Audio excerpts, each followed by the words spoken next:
Двигатель G4 KJ, дорестайлинговый Sonata YF.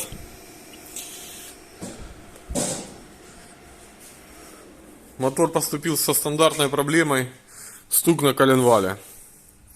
Планируем разборку, гильзовку, замену коленвала, установку новых вкладышей. Также переделаем маслонасос. Избавимся от старого маслонасоса с балансированными валами.